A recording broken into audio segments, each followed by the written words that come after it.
Good evening, everybody. I think we'd like to get started.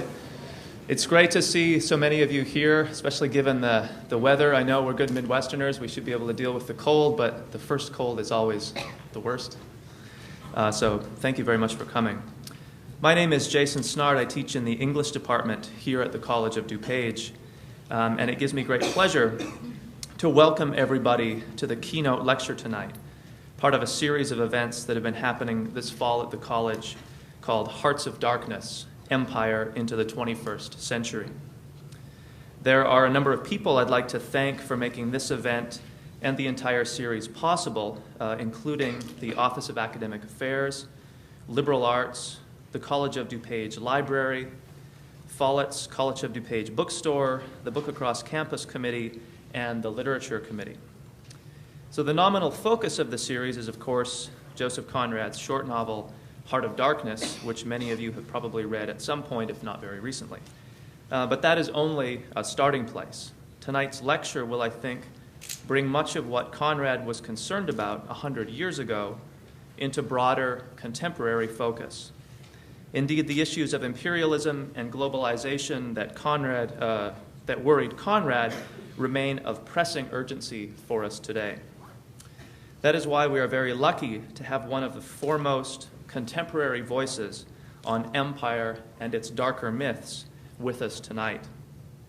Michael Parenti is an internationally known author, speaker, and political analyst. He appears frequently on radio and television and is the author of numerous books and articles. Titles to his credit include his recent The Culture Struggle, Super Patriotism, in addition to The Assassination of Julius Caesar, Democracy for the Few, and Against Empire. You can find these volumes at the college bookstore table set up in the back corner of the room just behind us here. Dr. Parenti's talk tonight will be followed by a question and answer session and then a book signing at the table just to my left, this corner of the room. But please join me in welcoming to the College of DuPage, Dr. Michael Parenti.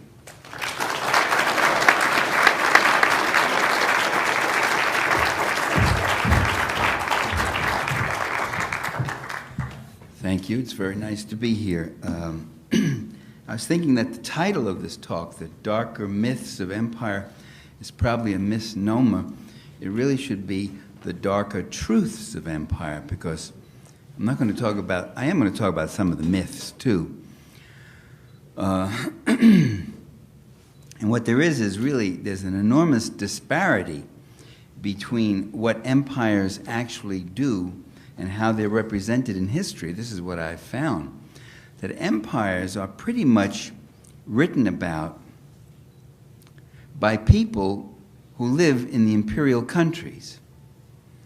And so the treatment of empires is rather celebratory.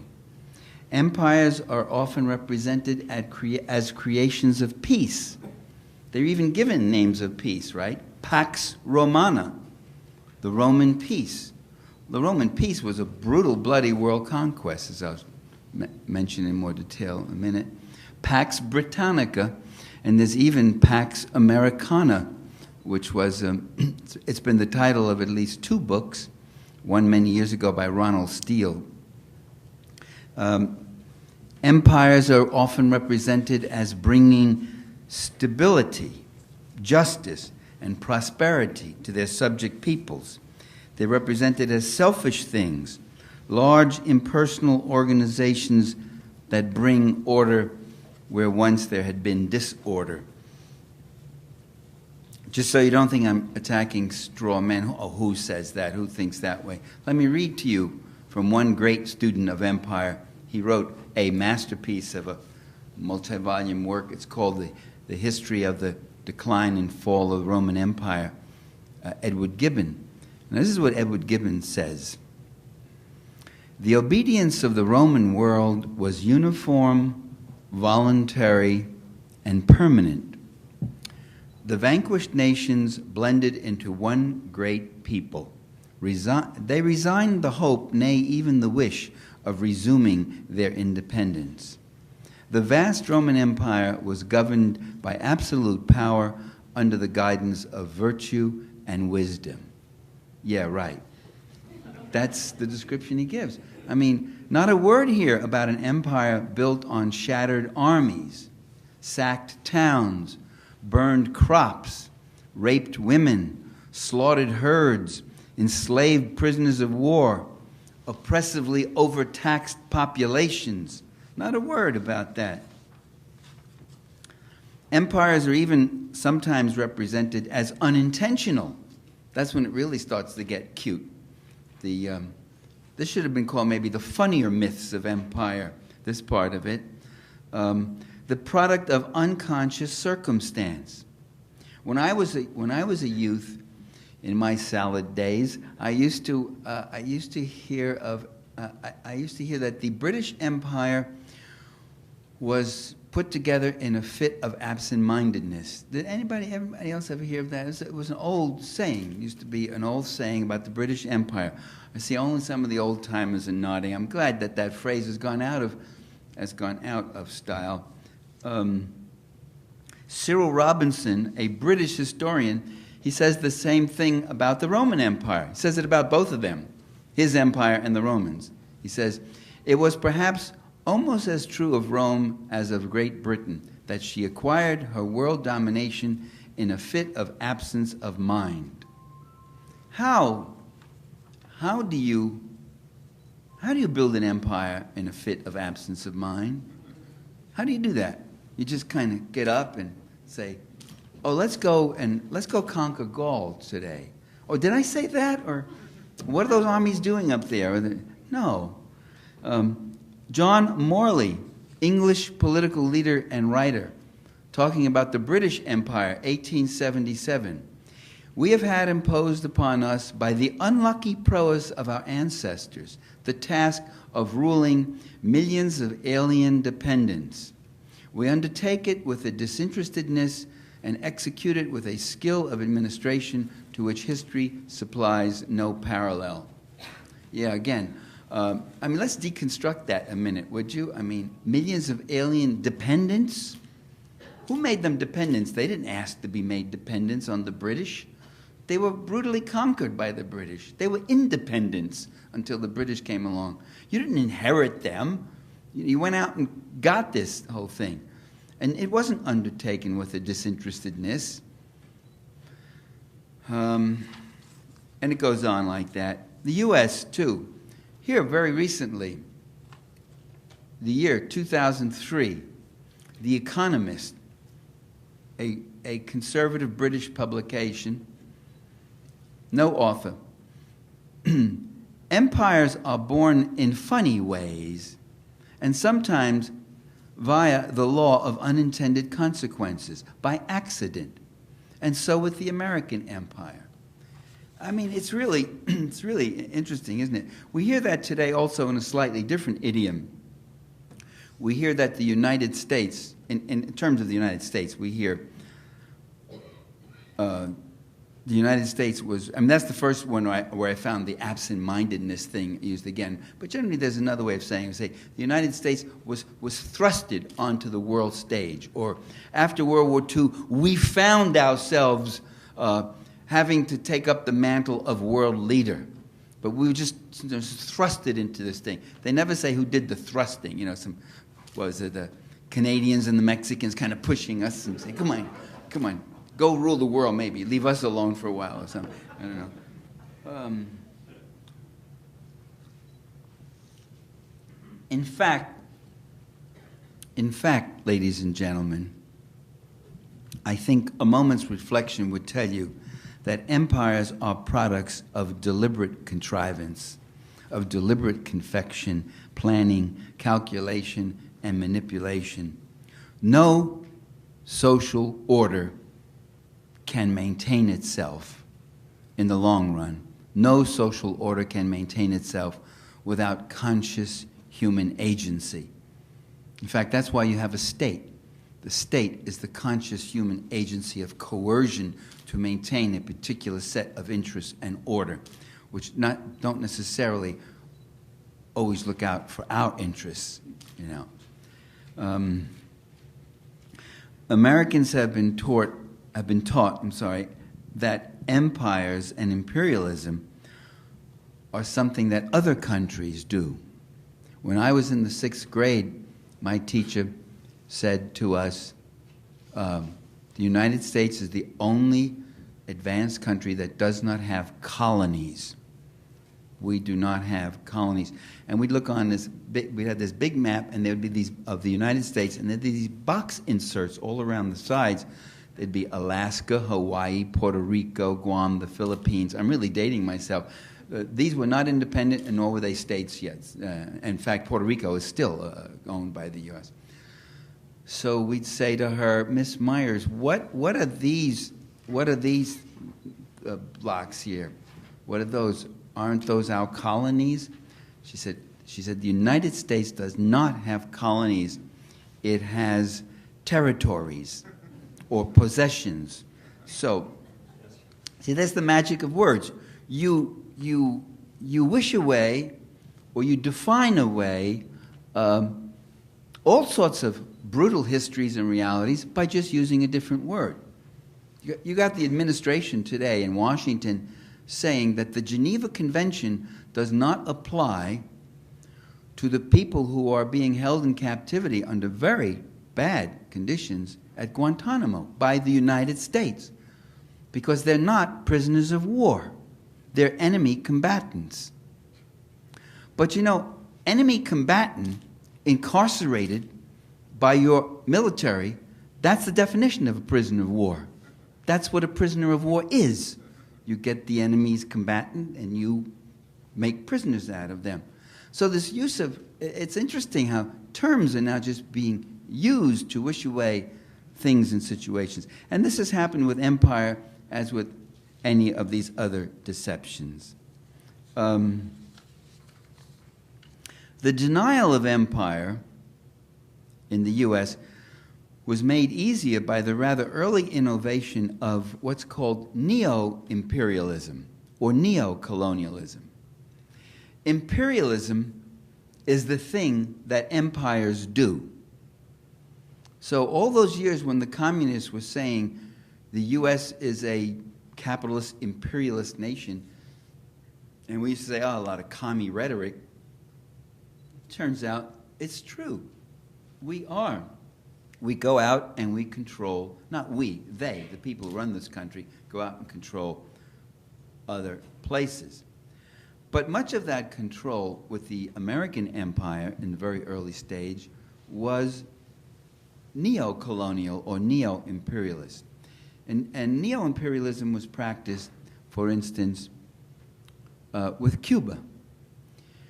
In 1905, after controlling Cuba for about 7 years, direct occupation with U.S. troops, the Americans turned around to the Cubans and said, look, we stole you fair and square from the Spaniards in a war which the Spaniards didn't even want to fight. They were willing to negotiate and leave Cuba and all that, but we really didn't want them to leave because then we'd have no excuse to invade you and invade the Philippines and take that from Spain and invade Puerto Rico, invade Guam, annex the Hawaii Islands, all these things that we did. So we stole you fair and square, but it doesn't look so good, we being a republic and a democracy. It doesn't look so good to have a colony. Miss Myers in 6th grade wouldn't approve of it. No, they didn't say that. But so they said, so we're going to give you your independence, and you're going to have your own flag.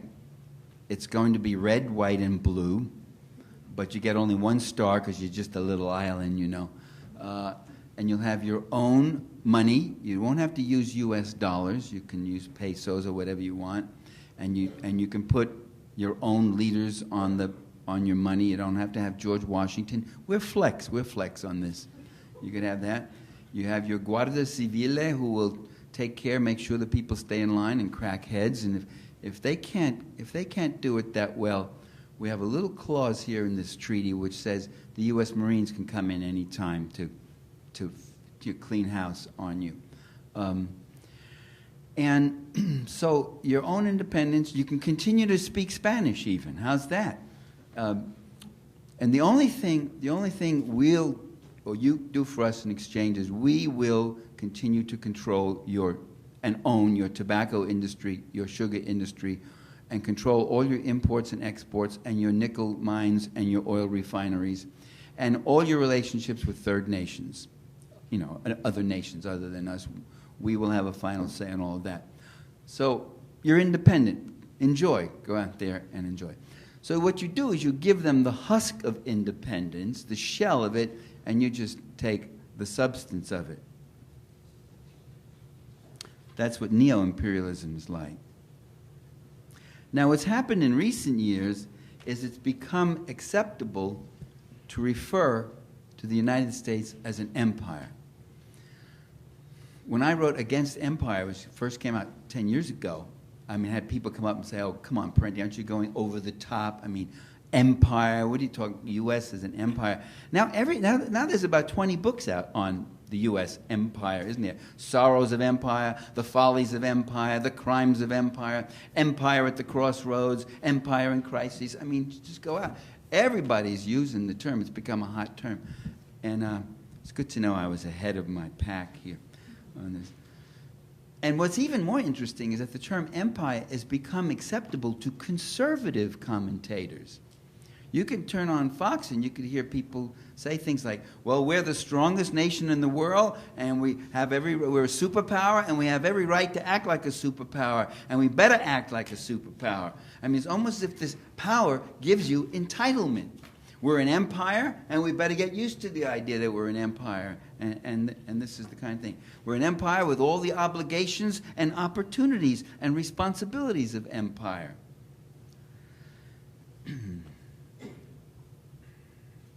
So, what's left out again from all this history, all this commentary, is why empires? That was another thing I found was not. Is this on, by the way? Yeah. I feel I'm. There it is. Maybe I have to get a little closer.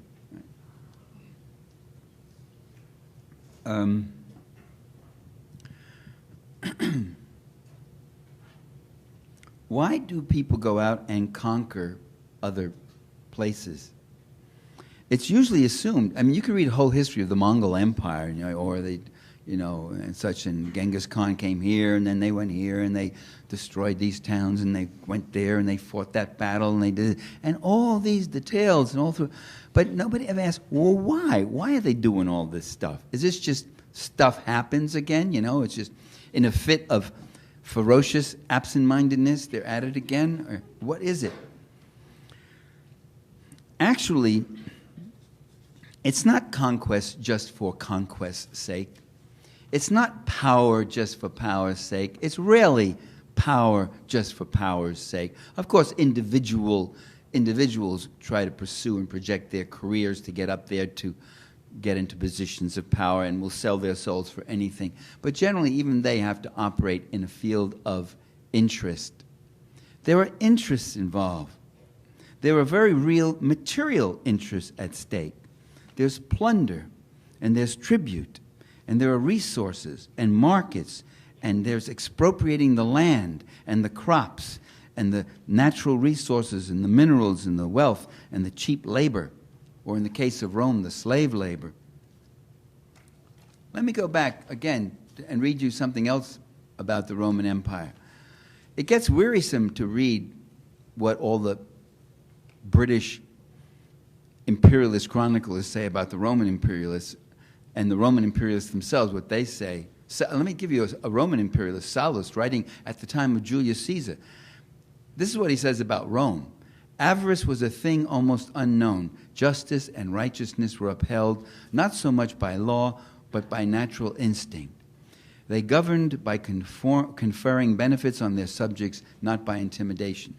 That's what he said about the Roman Empire. It's mind-boggling, It's really rather mind-boggling.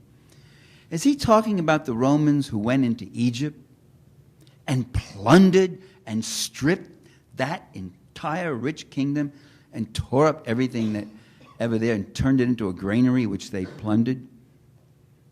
If you want to know why so many countries in the third world are so poor, just look at the history of imperialism. They weren't naturally and inevitably poor. They were made poor. Underdevelopment was something that was imposed on them. They were developing. They had wealth. Many of them had very advanced civilizations. They were forced back and plundered and impoverished. Going back to Rome, King Mithridates, when the Romans came in to his small kingdom, he said, "The Romans have constantly had the same cause, a cause for making war upon all nations, peoples, and kings, the insatiable desire for empire and wealth." And wealth, there's another word, and wealth. He put those together, empires and wealth. Caledonian chief, Caledonia's area, part of what we now call Scotland, right? Calgacus, or Calgacus, I don't know how it's pronounced. "You find in the Romans an arrogance which no reasonable submission can elude. Brigands of the world, they have exhausted the land by their indiscriminate plunder. They create a desolation and call it peace. Our goods and money are consumed by taxation. Our land is stripped of its harvest to fill their granaries." Now we're getting a little closer to things, aren't we? Now we can see what it is. Empires are enormously profitable, mostly for the ruling class. Empires are also enormously costly, mostly for the common populace. The people of Rome didn't do too well on the empires. They got a grain dole and that was it. They often paid the price in blood. They were piled up in tenements and and that's the truth of every empire. The empire feeds off the resources of the republic. And that was true of the Roman Empire in its days, right to the late Republic. That was true of the British Empire, and that's true today. The people pay the taxes and do without essentials so that the patricians can pursue their far-off plunder. The center is bled so that the perimeter can expand. Athens is defunded and starved so that Sparta can batten and grow ever more powerful. We see that happening today right here in this country. $200 billion being spent in Iraq. We don't know where one-third the money's going. The Pentagon has admitted at least one-third of the money is totally unaccountable. They just don't know. We're talking about billions of dollars here. We don't know where that money's going. There, I'm finally picking up the microphone. My throat was straining there. A few giant oil cartels are reeking it in. They now have control of an oil resource. They don't have direct ownership. They prefer to keep it in nominal ownership to the Iraqi government. But they have control now of an oil reserve which at today's prices must be over $5 trillion. $5 trillion.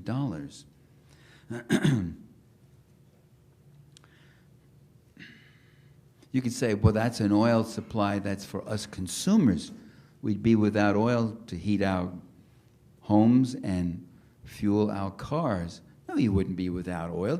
When the Iraqis owned their own oil, they were happy to sell it to the U.S. at market prices. In fact, that's what the first Gulf War was about. Saddam Hussein wanted he wanted a bigger piece of the world oil quota. And George Bush Sr. was keeping him out and saying, no, Iraqi crude is some of the best in the world. It's the second largest reserve in the world. Oil prices were very low. He would glut the market. Prices would go down. You know what happens when prices go down on oil? Their profits go down. You know what happens when prices go up? Their profits go up. As you can see just recently, record profits by the oil companies. We pay for that. We pay in the taxes. We paid that $200 billion. We pay, every community in this country pays that. I go all over this country speaking, and I pick up the papers, and it often looks like this. I'm in the same place every time, the same story every time. City council votes cuts in the budget. State legislature facing large deficit. This and that. Schools closing, libraries closing, hospital closing, lack of funding, so forth, so on. The empire feeds off the republic. Somebody's got to pay for that. They got more money than they can even count or hold accountable there in Iraq. Very little of it has gone to the Iraqi people. The water purification plants still haven't been put into function yet. After 3 years, very few of them. The electrical systems in many places, neighborhoods in Baghdad where you get 4 hours of electricity if you're lucky, so forth. Where is all the money going, everyone's asking? Well, for some people, empire is quite profitable.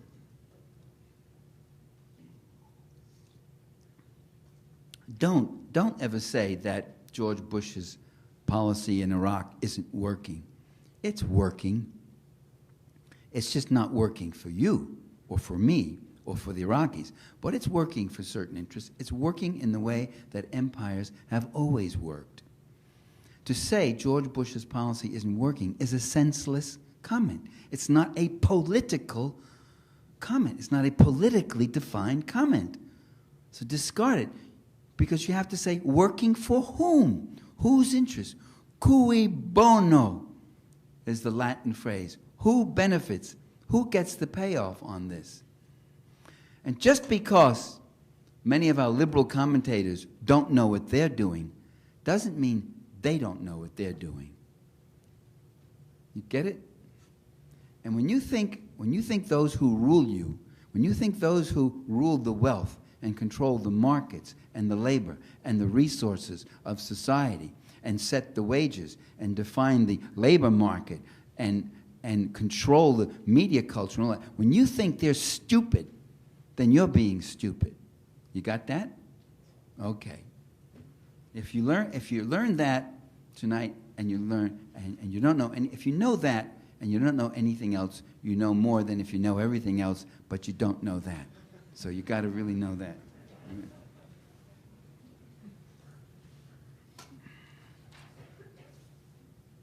Now, empires never stand naked in their rapacity. They never stand naked in their violent injustice.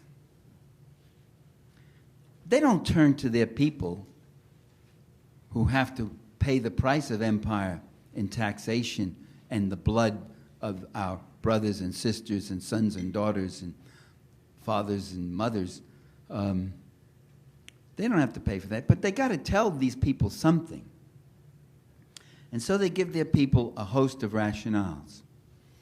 And this brings us to the darker myths now. I just gave you some of the darker truths. Here are some of the myths that, as you know, are always put about in this country and elsewhere. We're told that they're fighting for the security and the survival of our nation. We're told that they're fighting for democracy, for bringing it to others, for humanitarian rescues, to oppose dictators, to get rid of a man like Saddam Hussein. You see, right there, let's pause on that one a minute. How many of you have heard that part of this was to fight to get rid of Saddam Hussein? All of you have heard that, I know. How many of you have heard that it was the United States that put Saddam Hussein in power? Oh, this is a politically literate audience. Well, let me tell you, there are millions of people out there who don't hear it, and it's not their fault, because you can't hear it. You did not hear it on ABC, NBC, CBS, and what's that other one? I can't remember. In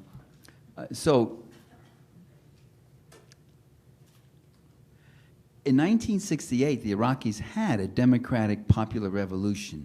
They overthrew the autocracy. They kicked out the British and American oil companies. They nationalized their oil. They nationalized their economy. They were developing a viable, communitarian, different kind of society. The CIA picked out very early Saddam Hussein. His first gig was an assassination. When Saddam finally came to power as head of the Ba'athist Party, he went out there and he exterminated either exterminated or drove them into exile or drove them underground. He exterminated every constitutionalist, every Democrat, every communist, every progressive, every reformist in Iraq. And when he was doing that, and he was torturing people and doing horrible things, when they say this about him, they're telling the truth. What they leave out is that it was the CIA that put him in there. They leave out that little detail. They don't tell the people that. When he was doing that, when he was at his worst back in the 70s and early 80s, he was Washington's poster boy. They couldn't get enough of him. Saddam Hussein, he's pro-West. He's our ally. He's pro-American. They gave him aid. They gave him bacteriological stuff to use against the Iranians. They sigged him on the Iranians because they didn't like Iran's nationalizing their oil and all that. It's when Saddam Hussein started committing economic nationalism, when he got out of line on the oil prices and the oil quotas, when he made it clear he wasn't going to privatize his economy, when he started developing his country and committing economic nationalism, as opposed to what you should do in a neo-colonial empire. In a neo-colonial empire, if you are a faithful servant of that empire, you are a comprador leader. That is, you lead your people, but you respond to what Washington wants. You say, come on in, boys, it's all yours. Take it, the natural resources, the oil, whatever you want. Our people get out of line, we'll crack them down. You just give me the aid, give me the guns, give me all that, and I'll take care of them. And you take care of me, take care of my brother Jose, my cousin this and that, or whatever, if it's Latin America, or if it's Africa, or Middle East, wherever it might be. And there's no environmental protection laws here. There's no minimum wage to worry about. There's no child labor laws to worry about. There's no occupational safety laws. You don't have any of that trouble cutting in. This is capitalism working at its best. This is the way the free market is meant to work. None of those regulations, none of those kind of things. You don't have to pay your workers paid vacations. You don't have to pay them pensions. You don't have to worry about medical care or any of that stuff. This is straight free market, all on your terms. You can pay them 18 cents an hour and you'll get richer and richer. It's all yours. Those are the kind of leaders who are called pro-West, staunch allies of the U.S., pro-American.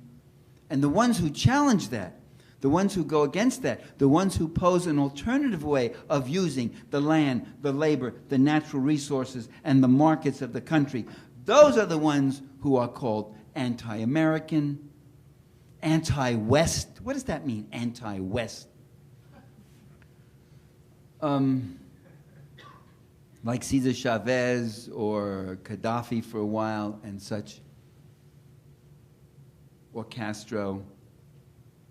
It doesn't matter if they're communist or Christian socialists like the Sandinistas were in Nicaragua, or even right-wing militarists like Saddam Hussein in Iraq.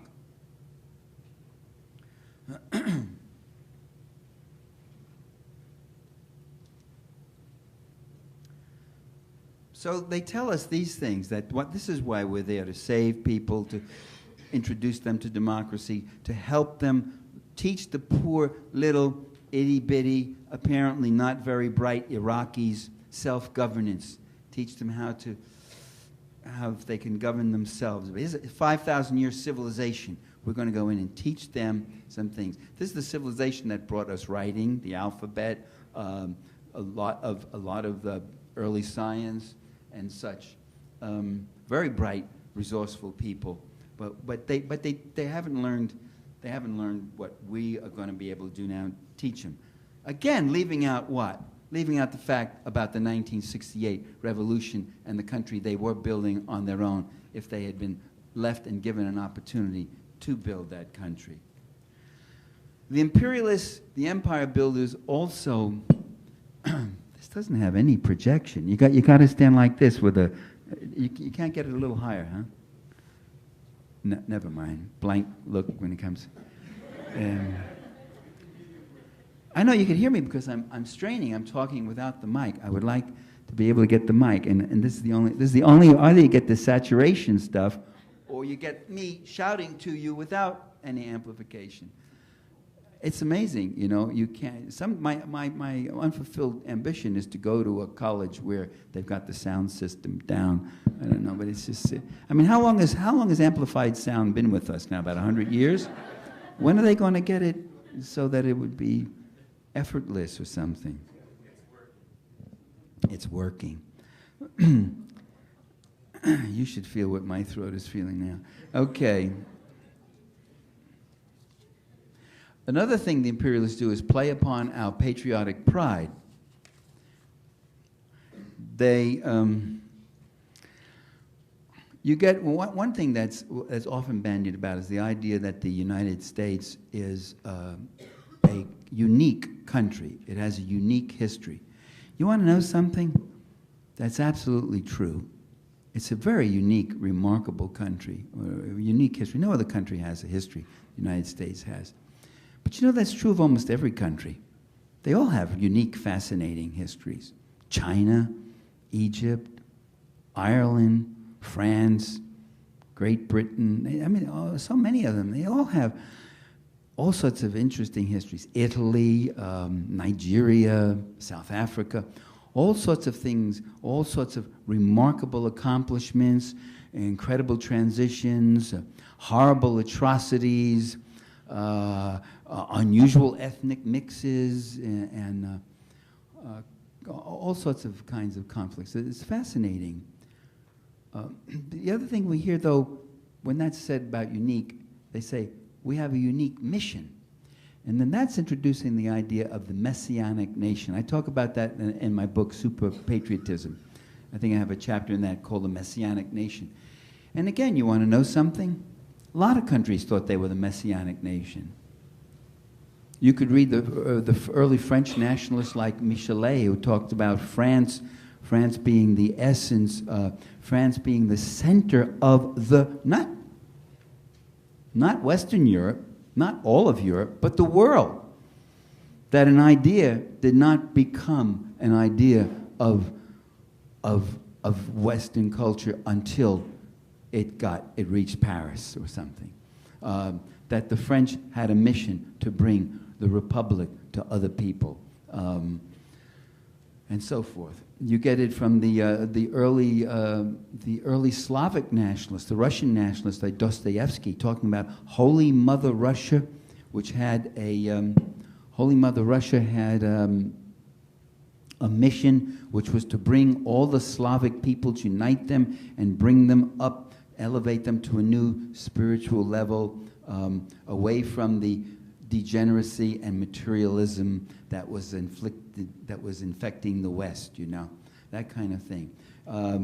In India, you had the Indian National Congress in the 19th century talking about the Aryan mission of India, not just for the subcontinent, but for the whole world, that India, with its spiritual richness, would lead mankind through its troubled and tattered, gloomy past out into a new, bright vision and future. And this is what India will do if we could unite and all get together and develop our national consciousness and then be an example to not only ourselves, but to the whole world, and a power and a force for this sort of thing.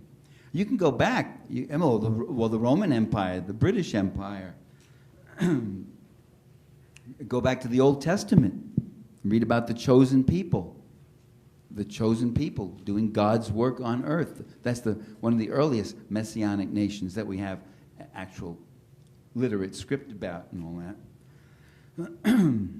Italy, the Italian nationalists like Gioberti, who talked about the Italians as being the new chosen people, or even more so, more prominently, Giuseppe Mazzini. Mazzini talked about Italy having led the world twice before, in ancient Rome and then with the Vatican, through Christendom for 1,000 years, and now an Italian republic will emerge, and it will bring democracy and peace and all this stuff. It was a pretty benign message he had, but it still was a messianic nation. What the hell is this guy talking about? The average Italian peasant was trying to keep body and soul together and was not about to lead the entire world.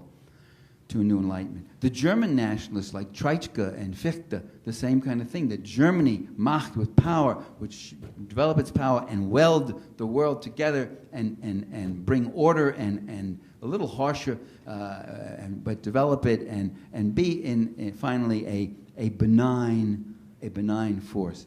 So Americans are in thinking that we are an exceptional people, we're very unexceptional. That thought, I mean, is a very unexceptional thought. There are many others who have had the same thought, believe it or not. Now, rulers do not only play upon our messianic and patriotic pride, they play even more decisively on our fear. That becomes a big thing. I remember a very quiet but dramatic moment of it. I think I was the only person who seemed to notice it back in 1990.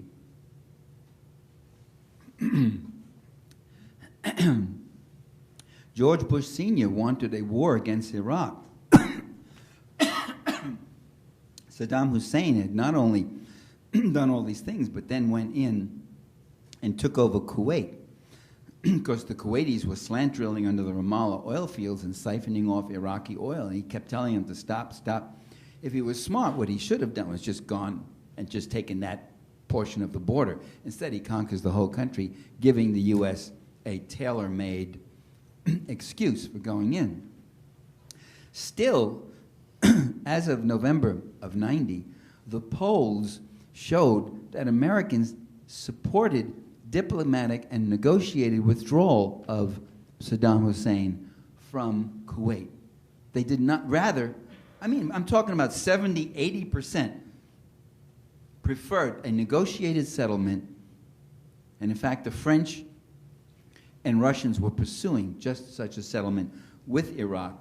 Get your troops out of Kuwait, avoid getting attacked, blah, blah, blah. The Americans are really in high dudgeon on this. The American leaders are. The American people weren't. They didn't want to start sending troops over. Where? Kuwait? Where the hell is that? They couldn't have even found it on the map. And you want us to send our men and women over to get killed there. So they said, no, we would rather have a negotiated settlement and withdrawal rather than sending U.S. troops. In November of '90, a poll was taken, and it said, if it's shown that Saddam Hussein has nuclear weapons, the term weapons of mass destruction had not yet quite come into vogue. The poll said nuclear weapons, which is one weapon of mass destruction. Said, if he has them, would you support U.S. military action against him? And then the poll, playing now not on your patriotic pride, not on your sense of fair play, not on your sense of wanting to eschew extreme costs in blood and money and wanting to pay more attention to problems at home, not getting around those things, in fact, defeating that last one by playing on your fear. And the polls reversed. 70% of the people said they would support. I was watching the polls very closely at that time. And after that, the Bush Senior administration was hitting that line, that he has nuclear weapons, he is worse than Hitler, he can blow up all of Europe and Israel and us too, and blah, blah, blah. And so it went. And so you play upon their fear. I'm going to read you just two things, and then I'm going to stop, because I've been talking too long. Yes? I've been talking too long? There should be vigorous shakings of the head, but no one's doing that. But okay, so I'm... The first is by John Foster Dulles. John Foster Dulles was a member of a very rich and powerful New York law firm. Both he and his brother, Alan Dulles, were in it. Alan Dulles later became head of the CIA. John Foster Dulles became Secretary of State under Dwight Eisenhower. Later on, he wrote in his memoirs, and these guys always sound better when they come out of power than when they're in power. There's something happens. Look at Jimmy Carter. There's a whole bunch of them. They're much improved when they come out of power. It really is better. In this case, he sounds pretty terrible, but I mean, he's more honest. This is what he wrote. He gives us a moment of truth about the empire's falsehood and manipulation. Quote, "In order to bring a nation to support the burdens of maintaining great military establishments, it is necessary to create an emotional state akin to war psychology. There must be the portrayal of external menace." Let me repeat that sentence. There must be the portrayal of external menace. You get that? Get the words. Words are very powerful instruments. The words they're using constantly to cloak. But if you look at them closely, they reveal a little more than they intend. It's not there must be an external menace. He says there must be the portrayal of an external menace. We must put this image in the minds of the public. This involves, Dulles continues, the development to a high degree of the hero nation and the villain nation ideology, and the arousing of the population to a sense of sacrifice. Once these exist, we have gone a long way on the path to war. Goody, goody, goody.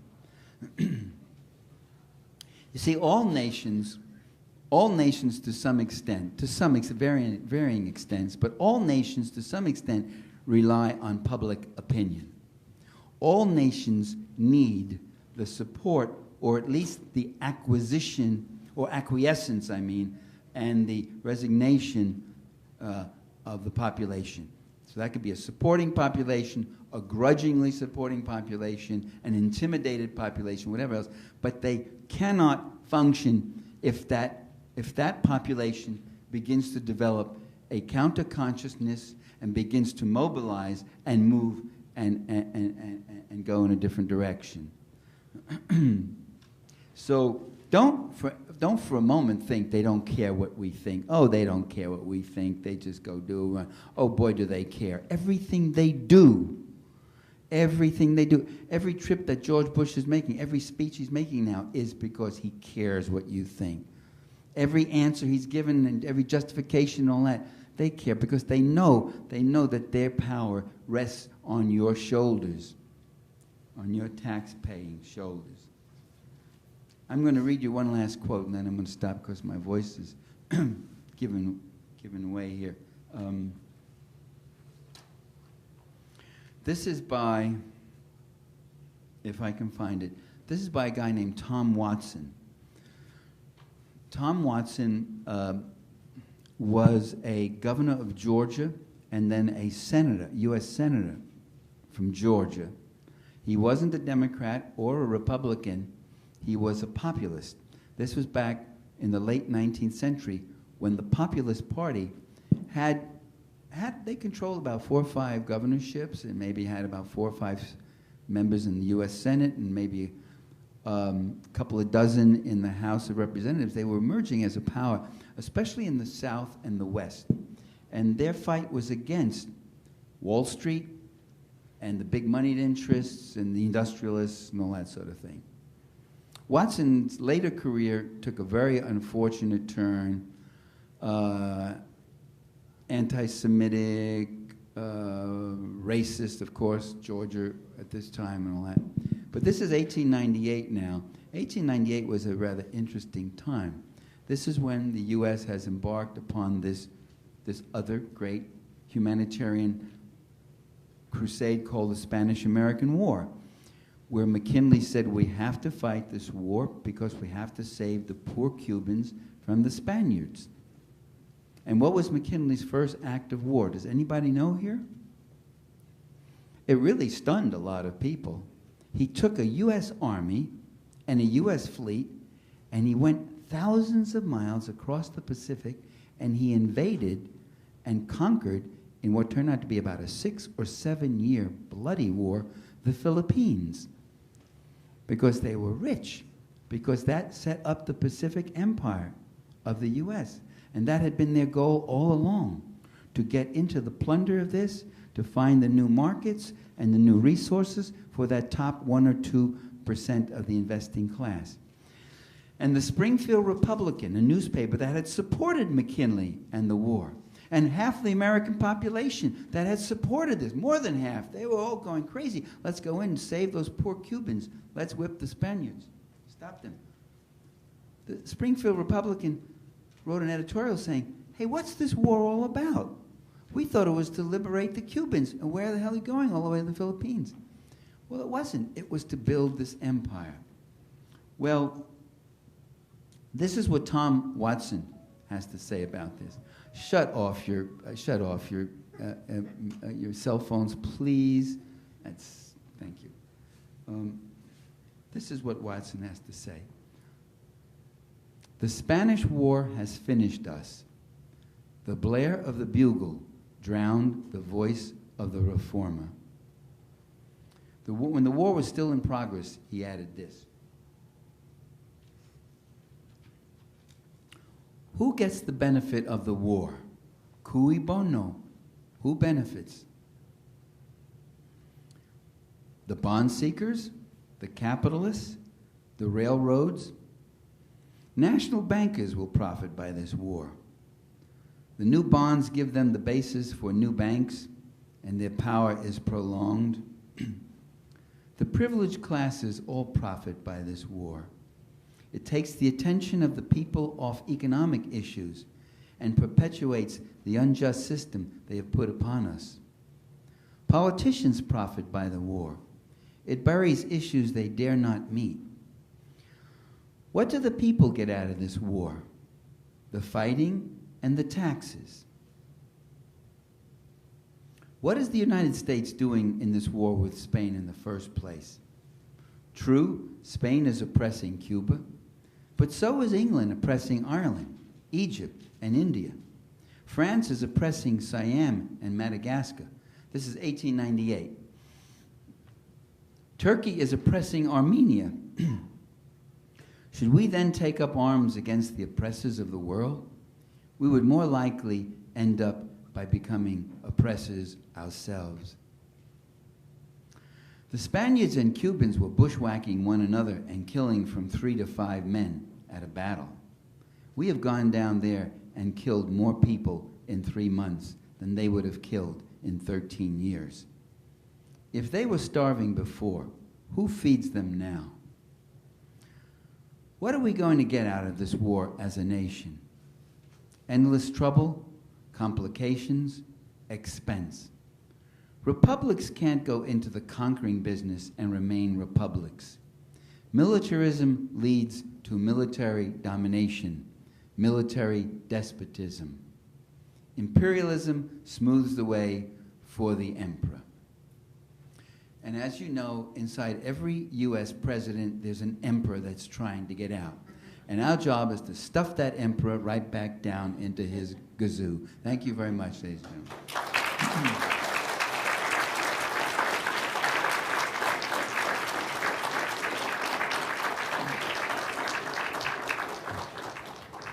Okay, you want to do a Q&A? Yeah. Any announcement? Yep. Oh, we have to sit here? You could stand if you like. Well, I think I can't. I don't know if I can see the people over in the cheap seats over there. I don't know if I can see it. We would like to do a Q&A, although we have microphones set up along the aisles that you can see. We're recording tonight, so if you do have a question, please come to the microphone and do it that way. And I'd invite anybody with a question to come forward if you have a comment or question. It'd be great. Given that the U.S. is borrowing $2 billion a day to keep this empire going, do you ever see us running out of money? You mean the rulers running out of money? Well, that's the goal. The goal is to run out of a lot of money. Bush is building up this massive deficit. See, it's not true that the conservatives are fiscally very conservative and and the liberals are the big spendthrifts and all that sort of thing. It was the Democrats who balanced the budget under Clinton. I'd say one thing for him, that he did balance the budget for 3 years. He produced a budget surplus of $300 billion, which in 1 year Bush turned around. When Reagan came into office, the national debt was $800 billion. When Reagan left office, it was $2.5 trillion. When Bush Sr. came into office, it went from $2.5 trillion to almost $4 trillion. And now this guy's got the national debt up close to $7 trillion. Now that's very functional. What he's doing is borrowing money from the people he should be taxing. He's cutting the taxes of the rich, and then he's borrowing from them. A national debt like that is an upward redistribution of income. We have to pay for that debt. That $7 trillion belongs to us. You see, every year this government has been running a deficit. What's a deficit? A deficit is when the government spends more money than it takes in taxes. How can it do that? It does that by turning around and borrowing money to make up the difference, to pay the deficit. And who does it borrow from? It borrows from rich bankers, big rich foreign investors, and others. A small portion of that comes from the people themselves. If you buy savings bonds or something, you got a tiny little piece of this enormous debt. Who has to pay that debt? The national debt is the accumulation of these yearly deficits. That's what the debt is. So what you're getting is this enormous debt that we, working people, owe to the rich creditors. It's an upward redistribution to them. The other function of that enormous debt is that it becomes an excuse for not having to have a big public sector. You can cut human services. He's already saying that. We've got to cut. We've got to cut because we have such a big deficit. I want to reduce the deficit. He's already cutting $50 billion from luxury, from stupid luxury things like infant feeding programs and disability insurance and things like that. Frills that we don't really need. Certainly, he and members of his class don't need those things. So they don't care that we're going and we're spending and spending and spending. That's one of the goals. Yeah. What is your solution? Well, generally the people who ask what's your solution what can we do aren't doing very much. But some people are doing a lot, and they still ask. And when they ask it, it means, what can we do that could be effective? Well, I think everything we do is effective. Organizing, educating, agitating, creating a new climate of opinion, and then impacting that opinion on the decision makers. You see some of those changes happening right now. And opinions don't just change automatically. You have to mobilize and give visibility to them and the like. So that's what I would say. You have to also engage in direct actions, making yourself visible. Those are the things I do. I write letters, I go on demonstrations, I've been arrested, and then, of course, all my writing and all my speaking, too. So that's what I would say. Those are the things you have to do. Yeah. Do you think that we should start a rebellion? Pardon me? Do you think we should start a rebellion? We should start. Because do you think we should try to collect our tax dollars back for ourselves? Yeah, I've been hoping that there would be a tax resistance movement. I joined that, group of 200,000. It was going to be called that. There'd be 200,000 tax resistors, and if we all refused to file on the same year, there'd be too many of us for them to stop or something like that. But I never heard anything more. I guess it never took off. Tax resistance, if there was a way you could do that and stay out of jail, or at least make it a mass resistance movement, that could change an awful lot. Yeah, or it would have an impact, I guess. We have to. One of the things we have to fight for is honest elections. He stole the 2004 election again. I mean, the evidence is overwhelming. Forget 2000. Florida was nothing. This past election in Ohio and Florida and New Mexico and Nevada, every single county where they had debolt machines were carried by Bush over Kerry. Kerry lost every single county where the debolt machines were in. And the only thing it correlated with, not with race or party or background or income. The only thing correlated with was the existence of the debulk machines in these different places.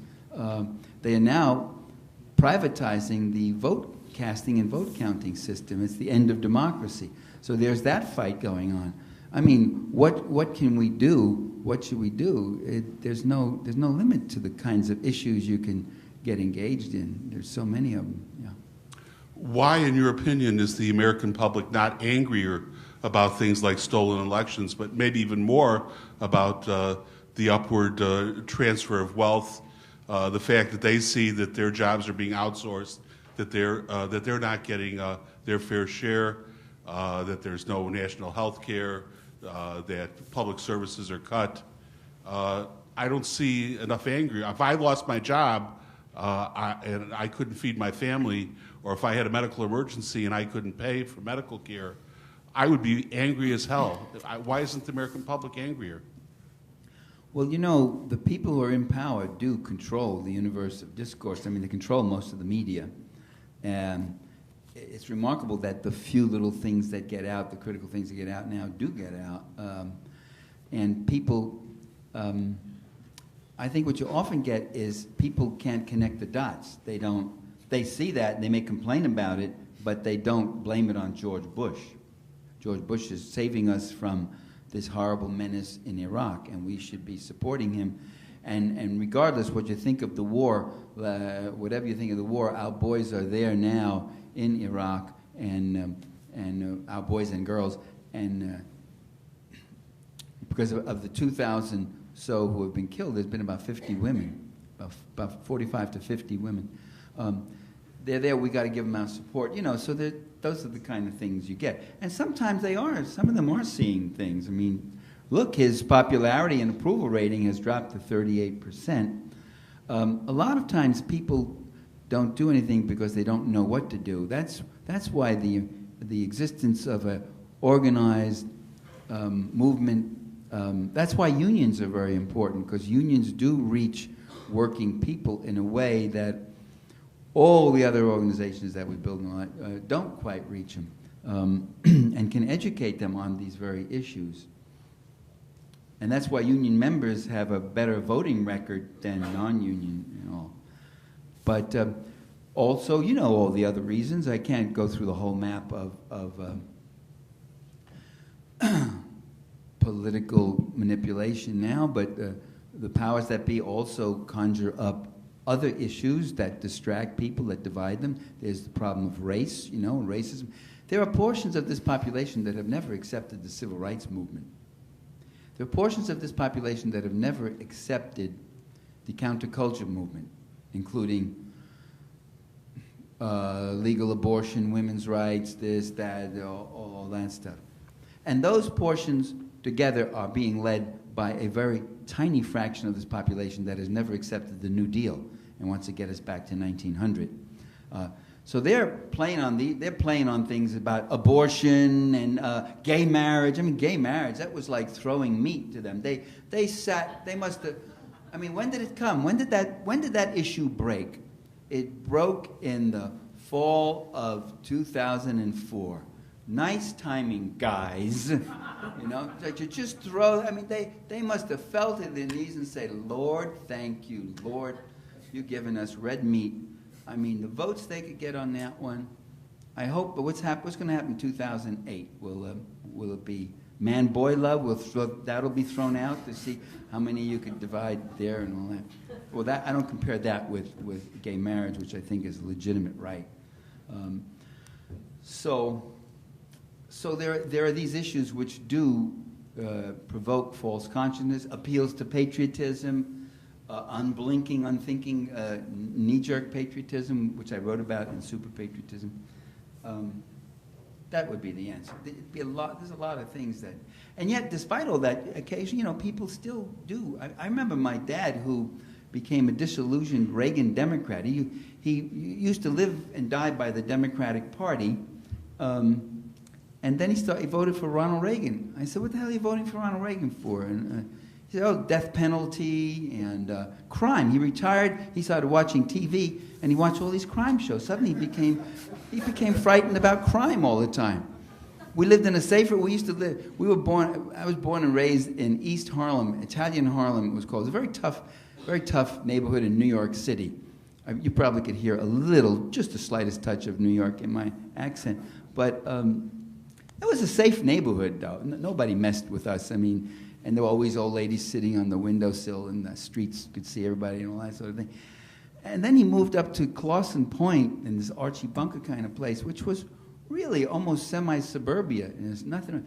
And he started getting afraid that there were hordes of urban gangs were about to descend on him because he's watching all this television.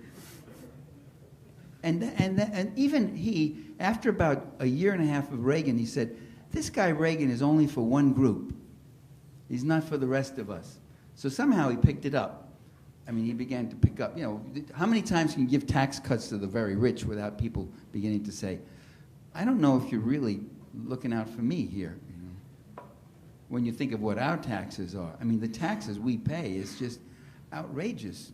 I mean, my income isn't that high, but when I look, it's probably my single biggest tax item, I have to pay. I have a little house in California.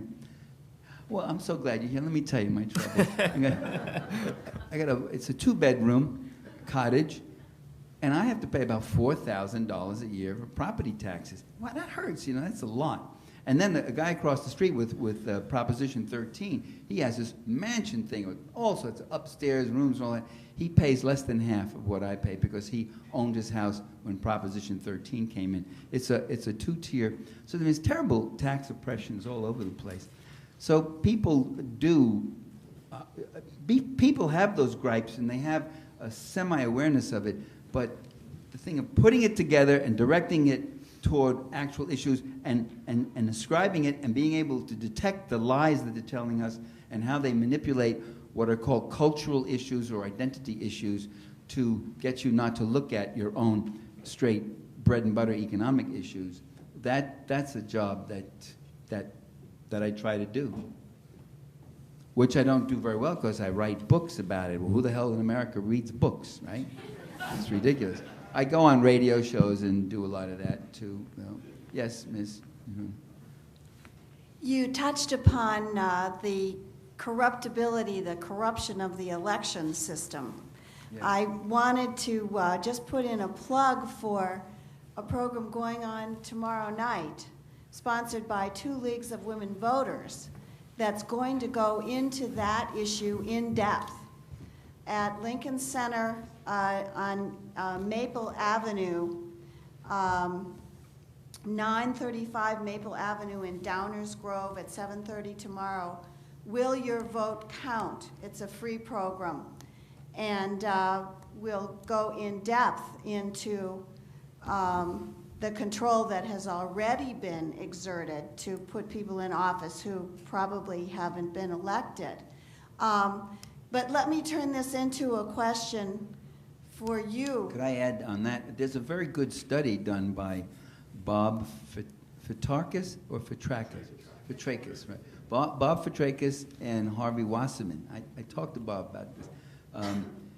It's a very good study on the 2004 election where they show all these things, the suppression of votes and the miscounting and the touchscreen scandals and all that. So you could Google them and you can see some of the stuff. They've got some of that up on the net. I'm sorry. Go ahead. I interrupted you. There was something else you wanted to say. Wasn't there something more? How can we break into this? Some people like me think that if we have independent double counts, one of which should be by hand, and so that we have the dual tabulations, that we will be able to cut through the manipulation which is going on now. Do you think that will work, and what else can be done? Yes, as long as the paper doesn't go home with the voter. There are some idiots who are going around talking about, yes, like an ATM machine, just give the voter papers to verify. And then how are you ever going to get a recount that way? You're going to call everybody, come back with your pieces of paper. Where did I put mine? I don't know. That's ridiculous. And also, So when the voter does produce that paper, you see, because the defaults you set up can give you phony numbers on the machine, and they give you phony paper ballots too. So the voter has to verify that what he or she just pressed on the screen is what comes up on this piece of paper also, and then that paper goes into. And a better way than that is just to have paper ballots. Go back to that, really. Yeah, it's the only solution, really. And this whole thing about recount, I wish people would stop talking about the right to recount and we'll need paper for recount. Recount, I just wrote to Lisa a piece about it. She's been on the internet talking about recounts. I said, Lisa, why are you talking about recounts? You never get a recount, even if you do get paper trail. You can't get recounts. Most states, there's no way you can get a recount. Who does recounts? It costs tens of thousands of dollars, and you have to lose within 1 or 2 percentage points. It varies from one state to another. In the states that do allow for recounts, some don't even have it written into law. So if they're gonna mess with the numbers, they're gonna have their boy win by more than 1 or 2%. So it's not recount, it's count. It's the honest first count of it that you got to do. They're actually where the alteration is coming from. Would you stand up? Would you stand up? Would you stand up and talk to people in Where the... they're stealing the votes on you is not at the place where you're voting. So even if a machine spit out like a paper trail, it's immaterial because it's the mainframe where the real tampering is going on. In other words, the numbers that are reported, to the media. And that could be done very easily by one person. You don't need a team of manipulators, which could get risky if you got 7 or 8 guys. One of them might get a little disillusioned and squeal or something. You could just have one person do it, and that certainly seems to be what's happened because it didn't correlate with anything. It didn't correlate with the exit polls. This is what Fitrakis. Did I get a name right? This is what Fitrakis and Wasserman pointed out, that stuff about they weren't early exit polls. They had exit polls all day long, right to the end, and they showed that Kerry was winning by 53 to 48% or something like that, 53 to 47%, or 46 point something. And that carried all the way through. He won that election rather substantially, and in fact, and exit polls are very accurate, you see. There's a 3 to 4% margin of error on an opinion poll. That's if you go do a sampling right now. If you went out and rang doorbells or used the phone and all that, you can get that kind of margin of error, at least.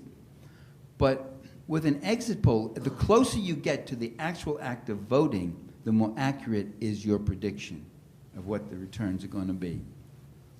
I learned this. That was my PhD on I studied at Yale University under Professor Robert Lane. We learned that stuff when McPherson did his studies predicting elections on the basis of socioeconomic level, religion, and locale. You got one level of prediction. When Barrelson came along and got closer to the actual voting act, he did party affiliation, candidate preference, and issues, how they stood in issues. This will give you, of course, a better prediction because you're getting closer and you're narrowing it to the actual things. Well, the exit poll actually brings it right to voters only who've just come out a minute ago.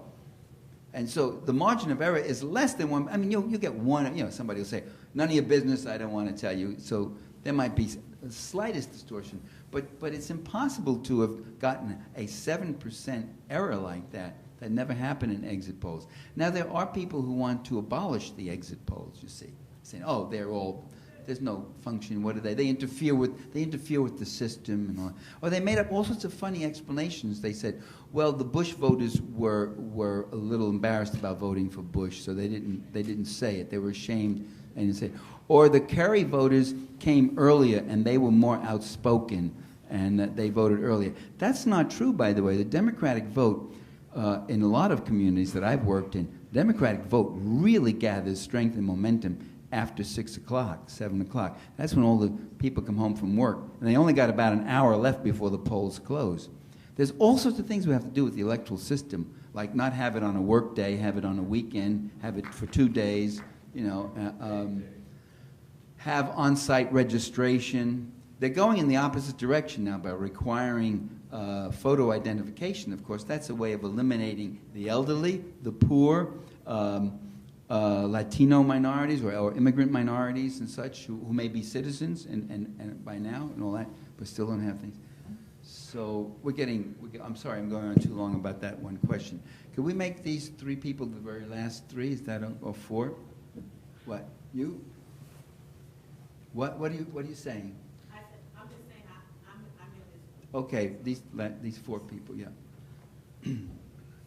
Can you recall any historical or modern example of a successful anti-imperialist movement? What do you mean by successful? One that would produce some sort of significant measurable result, or at least organize a large groundswell of public support. I know you mentioned the populist movement in the United States. Well, the Vietnam movement, it took years and lots of casualties and such, but it did have a tremendous impact. Whether it was successful by certain standards, I don't know. It didn't really stop the war. The war was really stopped by the heroism and endurance of the Vietnamese people, but they took heart at the resistance that was going on in the U.S. to the war. And in a number of cases, the aftermath of war is revolution or upheaval and change. There have been a lot of anti-colonial movements in Africa and Asia and Latin America that have led to at least nominal independence and some modicum of independence. The anti-slavery movement is an anti-imperialist movement. And you can go on like that, but everything very imperfectly. I don't know if you could use the word success, because you still have about 25 million people today in indentured slavery of one kind or another. Yeah.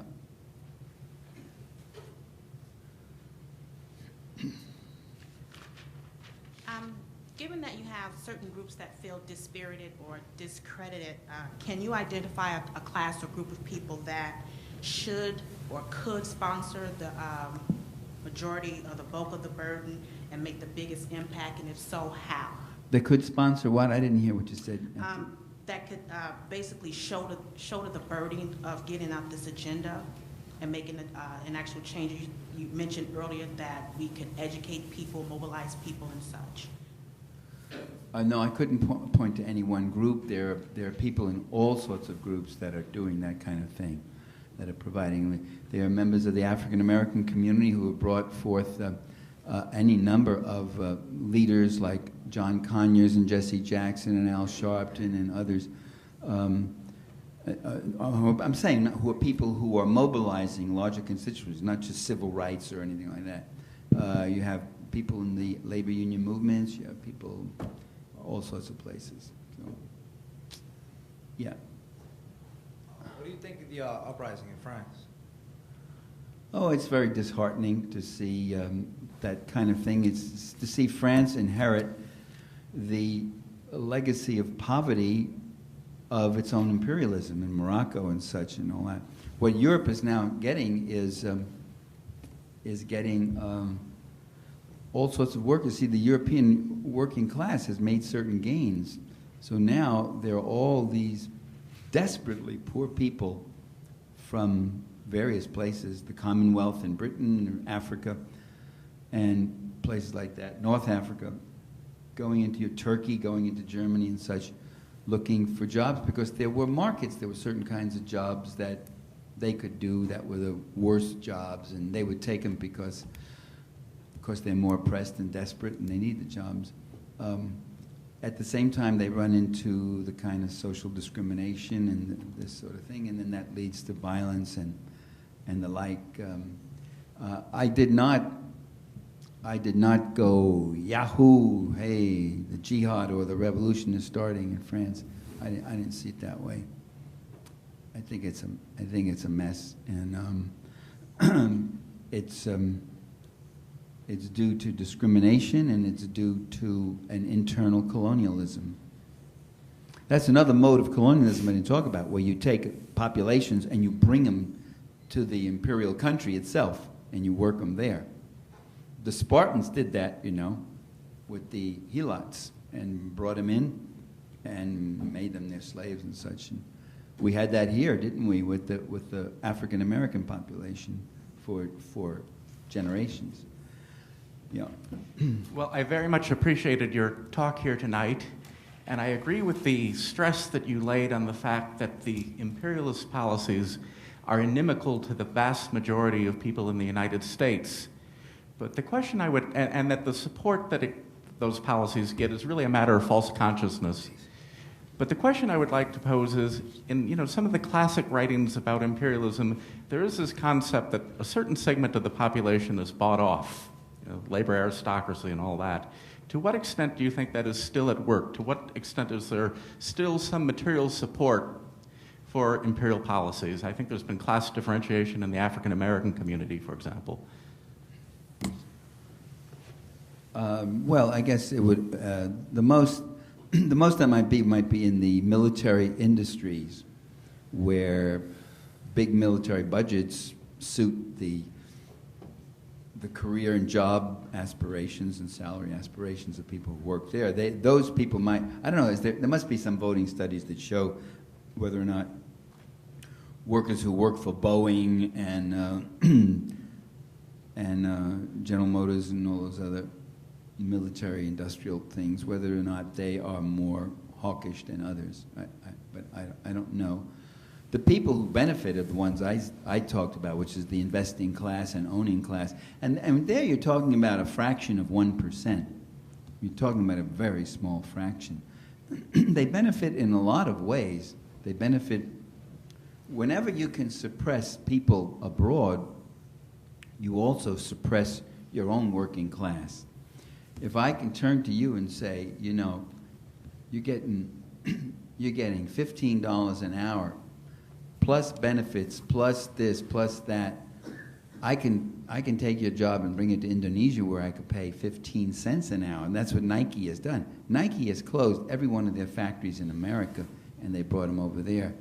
So that imperialism also victimizes the working people of your own country, because we can't.